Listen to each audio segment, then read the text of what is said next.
Hello, everybody. Welcome to another edition of Barely Inbounds. Hey, Dave, where are you? Sal, I am in South Carolina off of I-95 someplace. I'm driving north to play golf for a couple of days, then go to a wedding. But, I know you want to talk a lot about Tiger Woods, but I'm curious, do you think he's quaking in his boots after he saw that Serena Williams was fined $10,500 and maybe faces a suspension for conduct unbecoming a professional at the U.S. Open? We've talked a lot about Tiger's conduct this year. Well, you know what, quite honestly, I don't think he's quaking about $10,000. That's still chump change. He could be quaking about a possibility of, some kind of a suspension and things along those lines. But I have a funny feeling that Tim Fincham's not going to do, in the next couple of weeks, any kind of suspension. And hey, you know what? He played great this week. The way the guy's been playing, he's not, pulling any tantrums. So, not an issue.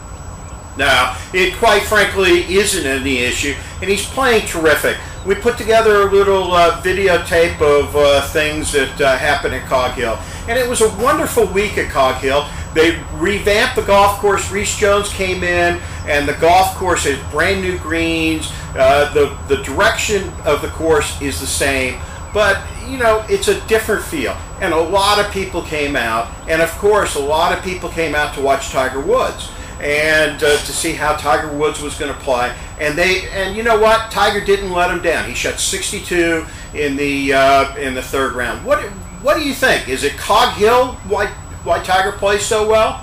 No, Tiger's been playing great all year. I don't understand. Well, I do understand some of the criticism early on. The guy wins so much, he plays so well all the time, that it's hard for the journalists to come up with story angles. So they're groping for things, and when he isn't, with his double-A game, then they're going to find something, and there are issues with Hank Haney or whatever. And that's what the deal is this year. It's not that he's been playing bad, he's been playing great. So who should be surprised? Well, there's no two ways about it. He strolled to a victory, again, an 8-shot victory. And here's a couple of keys to, why he did so well this week. And if you look, he was up and down, 81% of the time, best in the field. And always if you had look a great short game. Still has the greatest short game in golf. 10 under par 5s, best in the field.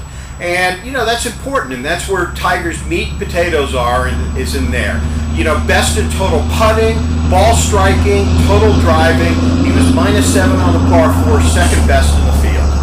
Well, there's the big difference this year. Is the best this week, the best in total putting. He's finally feels good over the ball when he's on the greens, and boy, it makes a big difference, doesn't it?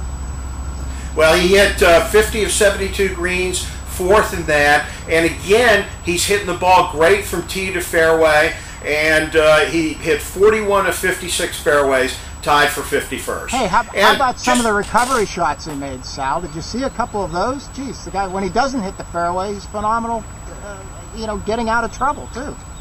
But you know what? You've been looking all summer, he's been really struggling with his putter.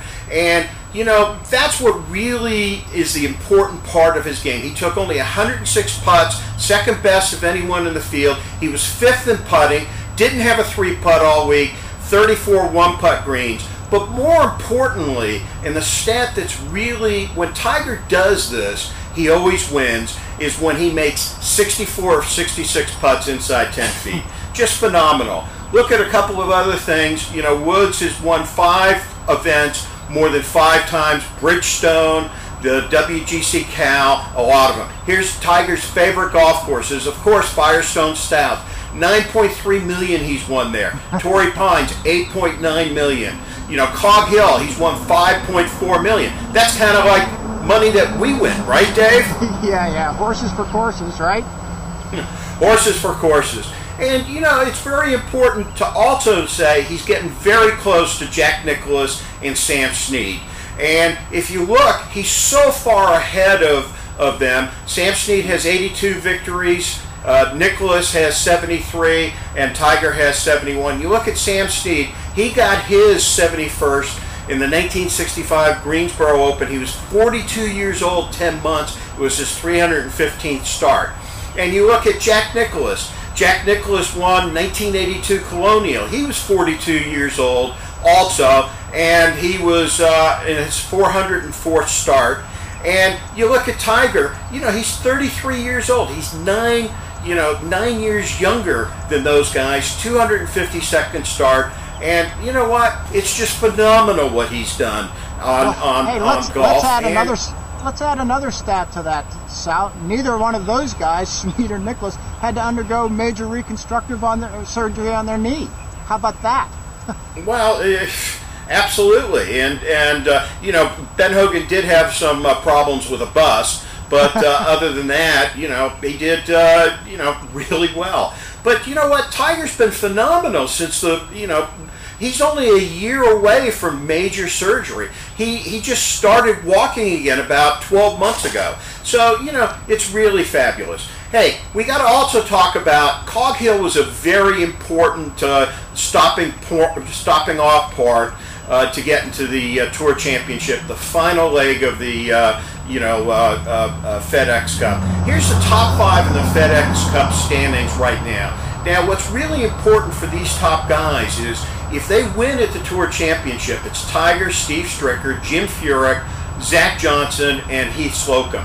If they win at the Tour Championship, they automatically win the FedEx Cup. Look at that. Heath Slocum started 3 weeks ago, 124th. Other surprise moves of people that got into the top 30, and they just had to come from nowhere. Padraig Harrington was 66. Scott Verplank was 61st. Jason Duffner, 42nd. Mark Lishman, 78. Ernie Els was 47. Fabulous moves just to get into the top 30 and to be able to play at Eastlake. Now, here's a couple of surprises of those who didn't make the cut. Roy Sabatini started off 34th, finished 34th. Anthony Kim was in the top 30 along with Tim Clark. Charlie Hoffman didn't get there. Camila Villegas will not be able to defend his Tour Championship title. Couple of another 5 surprises. John Rollins was 20th going into Barclays, finished 45th. Pat Perez, Ryan Moore, Charles Howell, Davis Love will all be watching it on television. What do you think of the playoff system? It's really got a lot of excitement to it, don't you think?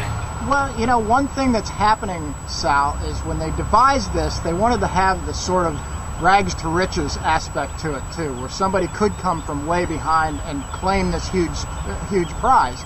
So, you've got Heath Slocum and Mark Leishman are 2 great examples. I mean, Leishman, here's a kid who's was only a few years removed from playing junior golf in Australia, played the amateur circuit in the United States with these guys who come over every year, the Von Nida Tour in Australia, then the Nationwide Tour. I mean, it's great to see somebody come up through the ranks that way and not have anything handed to them, but come out and win it on their own merit, or at least achieve what they did on their own merit. He's done it the last 3 weeks, and there's no two ways about it. What's really important about getting in the top 30 is these guys are automatically exempted to the Masters, U.S. Open, and British Open for next year. So for Mark, this is like a big bonus. He not only gets his tour card for next year, but he gets to play in all the elite tournaments. He'll probably even get to play in a couple of WGC. What about the Walker Cup? Boy, did the United States dust off Great Britain and Ireland?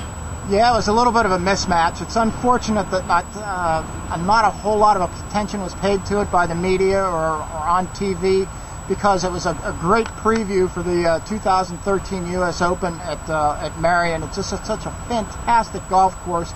Really crazy putts and things that these guys had to deal with there. It'll be interesting to see what happens when the Open comes there. Hey, Dave, time to go. It's been really a slice of heaven doing this with you. You have a safe journey up to Michigan, and play really good golf this week. Thanks a lot, Sal. Take care.